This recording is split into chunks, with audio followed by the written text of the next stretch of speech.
दोस्तों, इस वीडियो में आप देखेंगे एक फैंटेसी एडवेंचर मूवी की कहानी। ये फिल्म आप लोगों का भरपूर मनोरंजन करेगी। इस और कहानी का मजेदार अंत आपके दिल को छू जाएगा, इसलिए वीडियो को पूरा आखिर तक जरूर देखें। चलिए अब कहानी शुरू करते हैं। फिल्म की शुरुआत में इंग्लैंड के समुद्र तट के किनारे सैमुअल और मार्टिन नाम के दो योद्धाओं को दिखाया जाता है, जो युद्ध से वापस लौटने के बाद एक दूसरे को अलविदा कह रहे होते हैं। अगले सीन में यहाँ से कुछ दूरी पर स्थित एक गाँव दिखाया जाता है, जहाँ जोसेफ नाम के एक पादरी को अय्याशी करने के जुर्म में फांसी के तख्ते पर लाया गया होता है। लेकिन इससे पहले कि जल्लाद उसे फांसी के फंदे पर टांग पाता, पादरी उसे लात मारकर नीचे गिरा देता है और एक घोड़ा गाड़ी लेकर वहां से भागने लगता है। तो गांव वाले उसे पकड़ने के लिए उसके पीछे लग जाते हैं। इसके अगले सीन में इस राज्य के पड़ोसी राज्य एम्ब्रिया की राजकुमारी जेनिफर को दिखाया जाता है, जो किसी बात से उदास होकर नदी के किनारे जाती हैं, जहां उनका सामना एक मादा ड्रैगन से होता है और इसके बाद राजकुमारी लापता हो जाती है।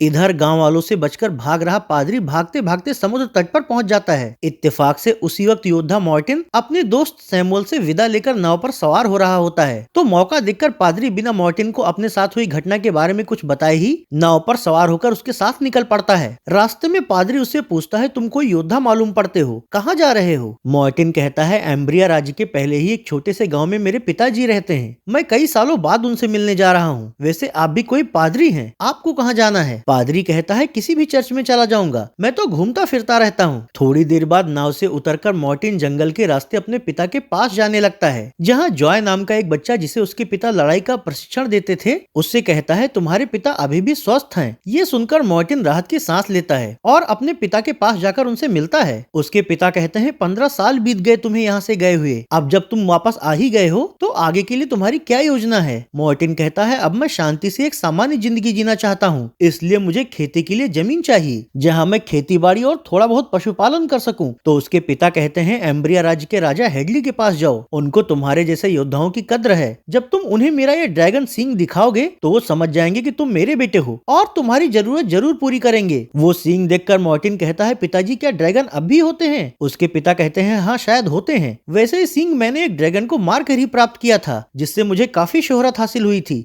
अगले सीन में पादरी जिस गांव से भागा हुआ होता है, उस राज्य के गवर्नर को दिखाया जाता है। वो लोग समुद्र तट से योद्धा सैमुअल को पकड़ लाते हैं, क्योंकि उन्हें ऐसा लगता है कि टकले सैमुअल ने ही पादरी को भागने में उसकी मदद की है। हालांकि सैमुअल का भारी भरकम शरीर देखकर गवर्नर उसे सजा देने से पहले उसकी ताकत परखने के लिए उससे तलवार लड़ाता है, जिसमें कि सैमुअल उससे बहुत बहादुरी से लड़ता है। अगले सीन में मार्टिन को दिखाया जाता है, जो अपने पिता से उनकी ड्रैगन सींग वाली निशानी ले लेता है, जबकि यहाँ से दूर जंगल की एक गुफा के अंदर राजकुमारी जेनिफर ड्रैगन के अंडे के पास बैठकर आग सेक रही होती हैं। इधर मार्टिन अपने पिता से विदा लेकर उनकी सलाह के अनुसार एम्ब्रिया के राजा हेडली से मिलने निकल पड़ता है। अगले सीन में राजा हेडली के सेनापति को दिखाया जाता है, जो राजकुमारी जेनिफर के गायब होने के बाद सैनिकों के साथ जंगल में उसकी तलाश कर रहा होता है। इसी दौरान उसे घोड़े पर सवार होकर तेजी से वहाँ से गुजरता हुआ मार्टिन दिखता है। उसे तेजी से भागते हुए देखकर सेनापति को लगता है शायद राजकुमारी के गायब होने में उसका कोई हाथ होगा, इसीलिए वो अपने सैनिकों के साथ मार्टिन के पीछे लग जाता है। हालांकि इस बात से अनजान मार्टिन तेज रफ्तार से घोड़ा दौड़ाते हुए एम्ब्रिया राज्य के बाजार में पहुंच जाता है। वहां राजा के महल के बारे में जानने और अपनी थकान को दूर करने के लिए वो एक सराय में रुकता है और वहां खाने के दौरान वो सराय के मालिक से राजा हेडली के महल तक पहुंचने का रास्ता पूछता है। तो सराय मालिक उससे इसकी वजह पूछता है। मार्टिन कहता है, मैं 15 साल तक चली यूरोप की लड़ाई का एक योद्धा हूँ और अब मैं शांति से जीवन यापन करने और खेती बाड़ी करने के लिए जमीन चाहता हूँ। उसके बदले अगर राजा कुछ चाहेंगे तो मैं वो उनके लिए कर दूंगा। इस पर सराय वाला वो आदमी कहता है, राजा बूढ़ा हो रहा है, इस वजह से राज्य की कानून व्यवस्था बिगड़ गई है और अब तो राजकुमारी भी कहीं गायब हो गई है। ऐसी मुश्किल परिस्थिति में मुझे नहीं लगता कि राजा तुम्हारी कोई मदद कर पाएंगे। ये सब बातें वहाँ पहुँच चुका राजा का सेनापति भी सुन लेता है। वो मार्टिन से कहता है, मैंने तुम्हारी बातें सुनी हैं, तुम इतने बड़े योद्धा हो और तुम्हारी जरूरत भी बहुत कम है, इसलिए चलो मैं तुम्हें अपने महाराज हेडली से मिलवाता हूँ। दरअसल वो लालची सेनापति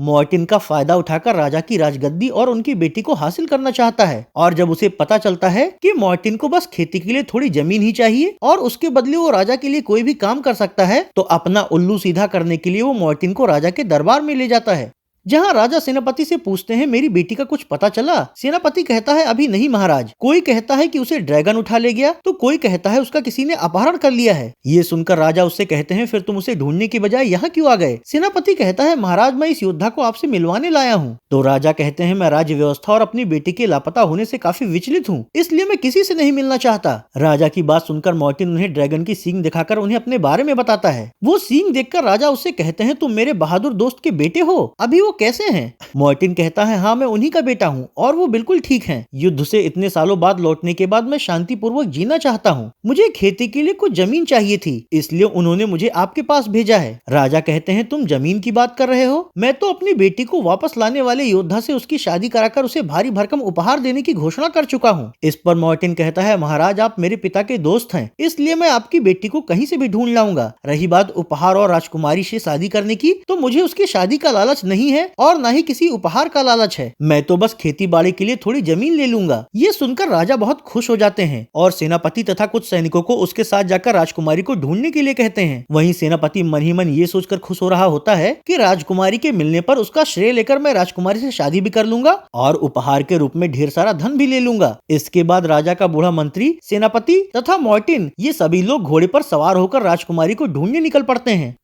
अगले सीन में ड्रैगन की गुफा के बाहर लकड़ियां इकट्ठा कर रही राजकुमारी जेनिफर को दिखाया जाता है। जब उसकी नजर गुफा के अंदर जा रहे 3 जंगली कबीले के लोगों पर पड़ती है तो एक मोटी टहनी लेकर उन्हें मारने लगती है। इस पर उनमें से एक जंगली उसे पीछे से पकड़ लेता है, लेकिन राजकुमारी न सिर्फ उनसे बहादुरी से लड़ती है बल्कि उन्हें लकड़ियों से पीटकर भगा देती है। अगले सीन में इसी जंगल में पहुंच चुके मार्टिन, सेनापति और उसके साथ के सैनिकों को दिखाया जाता है। वो लोग राजकुमारी को ढूंढने के लिए तंबू लगाकर जंगल में डेरा डाल देते हैं, जहाँ सेनापति मार्टिन से कहता है, हमें राजकुमारी के इस जंगल तक आने के सबूत मिले हैं, इसलिए वो जरूर इसी जंगल के दायरे में कहीं होनी चाहिए। इस पर मंत्री कहता है, उम्मीद है कि वो सुरक्षित होंगी। फिर सेनापति सैनिकों से कहता है, सुरक्षा के लिए पहले यहाँ चारों ओर लकड़ी के नुकीले बरछे गाड़ दो और फिर अलग अलग दिशा में जाकर राजकुमारी को ढूंढो। तो अब ये सभी लोग मिलकर लकड़ियों के बरछे तैयार करने लगते हैं। हालांकि इसी दौरान जंगली जनजाति के लोग इन सब पर अचानक से हमला बोल देते हैं, तो मार्टिन, सेनापति और मंत्री सैनिकों के साथ मिलकर उनसे भिड़ जाते हैं। एक भीषण लड़ाई शुरू हो जाती है, जिसमें दोनों ओर के लोग खुद को बचाते हुए दूसरे को मारने की कोशिश कर रहे होते हैं। मार्टिन को युद्ध का लंबा अनुभव होने की वजह से वो अकेले ही कई सारे जंगलियों से निपट रहा होता है। लड़ाई कुछ देर तक जारी रहती है और आखिरकार वहां आए हुए ज्यादातर जंगली लड़ाके मार गिराए जाते हैं, जबकि बचे हुए कुछ जंगली और उनका सरदार वहां से भागने लगते हैं। ये देखकर बूढ़ा मंत्री जोश में आकर उनका पीछा करता है। अब मंत्री को अकेले उनके पीछे जाते हुए देखकर मार्टिन भी घोड़े पर सवार होकर उनके पीछे जाता है। काफी दूर तक भागते भागते जब जंगली अपने अड्डे के पास पहुंचने लगते हैं, तभी बदकिस्मती से मंत्री का घोड़ा पेड़ से टकराने की वजह से मंत्री नीचे गिर जाता है। ये देखते ही जंगली उसे मारने की कोशिश करने लगते हैं। हालांकि तब तक मार्टिन वहां पहुंचकर मंत्री को बचा लेता है, पर उनकी मुश्किलें खत्म नहीं होती, क्योंकि कुछ ही क्षणों में ढेर सारे जंगली इकट्ठा होकर उन्हें घेरने लगते हैं। खतरा भांपकर मार्टिन पहले तो उनमें से कुछ को मारता है, लेकिन वो जानता है कि इतने जंगलियों के खिलाफ वो ज्यादा देर तक अकेले नहीं टिक पाएगा, इसलिए उन जंगलियों को ढकेलते हुए मंत्री का हाथ पकड़कर दूसरी ओर भागता है। लेकिन जंगली उनका पीछा नहीं छोड़ रहे होते। इसी दौरान चट्टानों के पीछे से कोई तीर चलाकर 2-3 जंगलियों को मार गिराता है, जिससे डरकर जंगली वहां से वापस लौट जाते हैं। जबकि मार्टिन और मंत्री हैरान होकर इधर उधर देखने लगते हैं कि आखिर किसने उनकी मदद की है। तभी चट्टानों के पीछे से धनुष हाथ में लिए हुए एक लड़का उनके सामने आता है। ये वही लड़का होता है जिसे मार्टिन के पिता युद्ध का प्रशिक्षण दे रहे थे। मार्टिन उससे पूछता है, आखिर तुम यहाँ क्या कर रहे थे? लड़का कहता है, मुझे भी आप लोगों की तरह एक योद्धा बनना है। तो लड़के की बहादुरी देखते हुए दोनों उसे अपने साथ ले लेते हैं।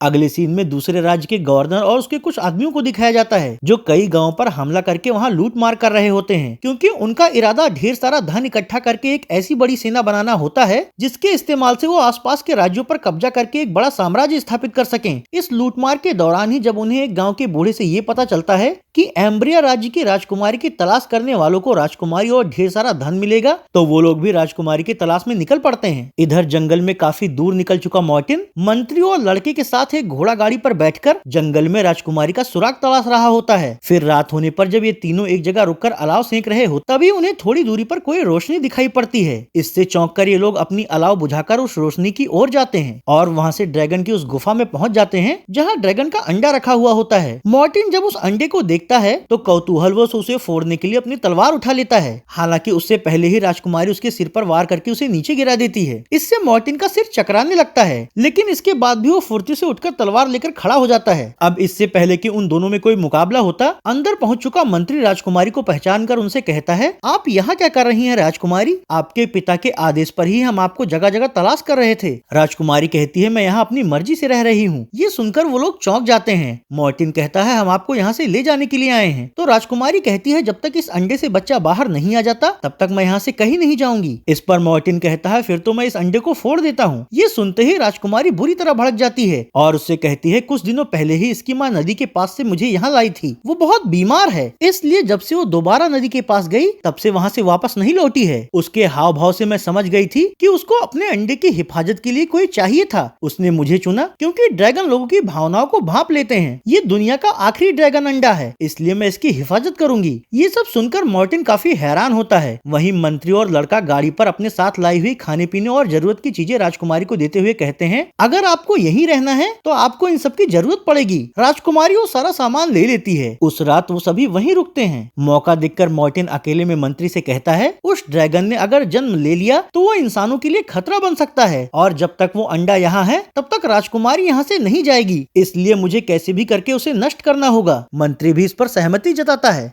इसके अगली सुबह जब ये सभी लोग गुफा के बाहर खाना पका रहे होते हैं तभी मौका देखकर मार्टिन तलवार लेकर फिर से गुफा के अंदर अंडे को नष्ट करने के लिए जाता है। हालांकि इस बार भी राजकुमारी को इसका पता चल जाता है और वो मार्टिन के सिर पर हमला करके उसे नीचे गिरा देती है। इसी सब के दौरान बच्चा उन्हें बताता है कि मैंने कुछ घुड़सवार हमलावरों को पास के रास्ते से गुजरते हुए देखा है, क्या पता वो लोग यहीं आ रहे हों। ये सुनकर मंत्री और मार्टिन राजकुमारी की जिद पर ड्रैगन के अंडे को बड़ी मशक्कत से घोड़ा गाड़ी पर लादते हैं और उसे सबकी नजरों से बचाने के लिए कपड़े से ढक देते हैं। यहाँ से चलते वक्त मंत्री राजकुमारी से कहता है हम इसे लेकर कहाँ जाएंगे, क्योंकि ना तो आपके पिता ना ही कोई और इस खतरे को अपने पास रखने के लिए तैयार होगा। मार्टिन कहता है हाँ, हम इसे जनता के बीच तो नहीं ले जा सकते। इस पर राजकुमारी कहती है जंगल के पार एकांत में बना हुआ एक चर्च है, शायद कुछ दिनों के लिए हमें वहाँ पनाह मिल जाए। तो भी सभी लोग उस चर्च की ओर बढ़ने लगते हैं।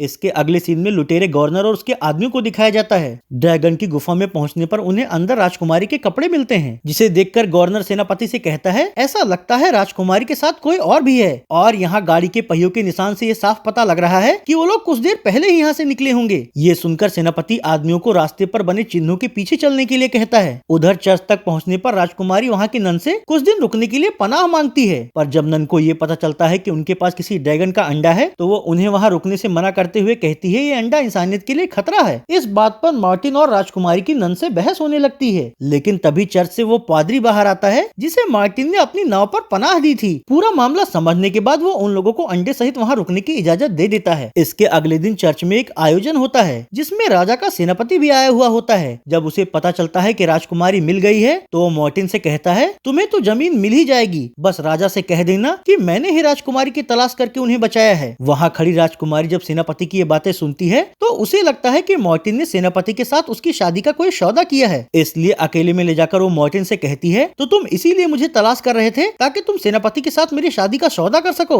एक बात जान लो, मैं उससे कभी शादी नहीं करूंगी, तुमने मुझे ढूंढा है, इसलिए राजा की शर्त के मुताबिक तुम मुझसे शादी कर सकते हो, मैं तुम्हें पसंद भी करती हूँ। इस पर मार्टिन कहता है मेरा तुमसे शादी करने का कोई इरादा नहीं था, मैं तो बस राजा की मदद कर रहा था और वो मुझे खेती बाड़ी के लिए थोड़ी जमीन दे देते ताकि मैं आगे की जिंदगी शांति से गुजार सकता। उसकी ये बात सुनकर बेचारी राजकुमारी मायूस हो जाती है। थोड़ी ही देर बाद राजकुमारी को अकेले देखकर सेनापति उसके पास आता है और उससे कहता है राजकुमारी मैं तुम्हें बेहद खुश रखूंगा, आपके पिता बूढ़े हो रहे हैं इसलिए मुझसे शादी कर लीजिए। इस पर राजकुमारी कहती है ये कभी नहीं होगा, ना तो मैं तुम्हें पसंद करती हूँ और ना ही मैं तुमसे शादी करूंगी। राजकुमारी के इस जवाब से सेनापति गुस्से से तिलमिला उठता है और तहखान में जाकर अपने एक आदमी से कहता है खबर मिली है पड़ोसी राज्य का लुटेरा गवर्नर यहाँ के जंगलों में राजकुमारी की तलाश कर रहा है, उससे कहो कि मैं उसका साथ देने के लिए तैयार हूँ। मुझे राजकुमारी और इस राज्य का सिंहासन चाहिए, बदले में मैं उसे राजकोष का आधा धन दे दूंगा। तो उसका आदमी ऐसा ही करता है। इसके अगले दिन जब चर्च में प्रार्थना चल रही होती है तभी कुटिल सेनापति सोई हुई राजकुमारी को जबरदस्ती उठाकर उसका अपहरण कर लेता है, पर एक नन उसे राजकुमारी और पादरी को ले जाते हुए देख लेती है। अब इस बारे में वो जैसे ही मार्टिन को बताती है, मार्टिन घोड़े पर सवार होकर सेनापति के पीछे जाता है, जबकि अंडे की सुरक्षा के लिए मंत्री भी अंडा लदी हुई घोड़ा गाड़ी लेकर लड़के के साथ उसके पीछे चलने लगता है। उधर सेनापति राजकुमारी तथा पादरी को एक पुराने खंडहर किले में ले जाकर कहता है मैंने पड़ोसी राज्य के गवर्नर से समझौता कर लिया है, वो लोग जल्दी ही यहाँ आते होंगे, फिर हम साथ मिलकर इस राज्य पर कब्जा कर लेंगे। तुम लोगों के लिए अच्छा यही है कि खुशी खुशी हमारा साथ दो। राजकुमारी कहती है तुम्हारे इरादे कभी पूरे नहीं होंगे और न ही मैं तुमसे शादी करूंगी। इसी दौरान मार्टिन वहाँ आता है। उसे तलवार लेकर अपनी तरफ बढ़ते हुए देखकर सेनापति राजकुमारी के गर्दन पर तलवार लगा देता है, जिससे मजबूर होकर मार्टिन को अपनी तलवार नीचे छोड़नी पड़ जाती है। हालांकि इन सब घटनाक्रम के दौरान ही अंडा लदी गाड़ी लेकर मंत्री भी वहाँ पहुँच जाता है, पर आते वक्त उसकी घोड़ा घोड़ा गाड़ी का संतुलन बिगड़ने से अंडा नीचे गिर जाता है। उस अंडे को वहाँ देखकर सेनापति घबरा जाता है। तो अब मार्टिन सेनापति से कहता है, हमारी सेना ने गवर्नर के आधे आदमियों को पहले ही मार दिया है, बाकी तुम्हारे बुलावे पे जो यहाँ आ रहे हैं वो भी मारे जाएंगे। अच्छा यही है कि तुम अपने लोगों का साथ दो। ये सुनकर सेनापति स्थिति का जायजा लेने के लिए उनके साथ किले से बाहर आता है। वहाँ गवर्नर और उसके बाकी आदमी सेनापति की मदद के लिए पहुंच चुके होते हैं। पर हैरानी की बात ये होती है कि उसमें कवच पहना हुआ योद्धा मार्टिन का दोस्त सैमुअल होता है। जब सैमुअल को सारा मामला पता चलता है तो वो इस लड़ाई में मार्टिन का साथ देने का फैसला करता है। इससे सेनापति को भी लगता है कि गद्दारी का कलंक हटाने के लिए उसे अपनी सेना का साथ देना चाहिए, जिससे कि वो भी मजबूरी में मंत्री मार्टिन और राजकुमारी के साथ मिलकर गवर्नर तथा उसके लोगों के साथ लड़ने लगता है। हालांकि इन लोगों की संख्या बहुत कम होती है, इसलिए बचने के लिए सभी हॉल के अंदर छिपकर अंदर से दरवाजा बंद कर लेते हैं। तो गवर्नर और उसके आदमी उन्हें हॉल के अंदर ही जलाने के लिए जलते हुए तीर मारने लगते हैं। इस सब के दौरान ही अंडा फूट जाने से ड्रैगन का बच्चा बाहर आ जाता है। वहीं इस हमले की सूचना पाकर थोड़ी ही देर में किले के बाहर मार्टिन के पिता और राजा की सेना भी पहुंच जाती है, जिससे कि इस युद्ध की बाजी पलट जाती है और गवर्नर और उसके सैनिक हारने लगते हैं। देखते ही देखते लड़ाई एक भीषण युद्ध में बदल जाती है, जिसमें किले के अंदर मार्टिन, सैमुअल और राजकुमारी गवर्नर के लोगों से उलझे हुए होते हैं, जबकि बाहर सेना और गवर्नर की लड़ाके। इन सबके बीच ही अपने बच्चे की आवाज सुनकर ड्रैगन भी वहाँ आ जाता है, जिससे कि युद्ध लड़ रहे सभी लोग दहशत में इधर से उधर भागने लगते हैं। आखिरकार कुछ ही देर में गवर्नर के ज्यादातर लोग या तो मारे जाते हैं या फिर वहाँ से भाग खड़े होते हैं। फिर ड्रैगन अपने बच्चे को लेकर वहाँ से चला जाता है, जबकि मार्टिन भागने की कोशिश कर रहे सेनापति को पकड़ लेता है और उसे उसकी गद्दारी के लिए सजा सुना दी जाती है। अब क्योंकि इतने सारे घटनाक्रम के बाद मार्टिन को भी राजकुमारी से प्यार हो चुका होता है, इसलिए दोनों की शादी हो जाती है, जिसके बाद राजा हेडली मार्टिन को नया राजा घोषित कर देते हैं और इस तरह फैंटेसी फिल्म यही खत्म हो जाती है।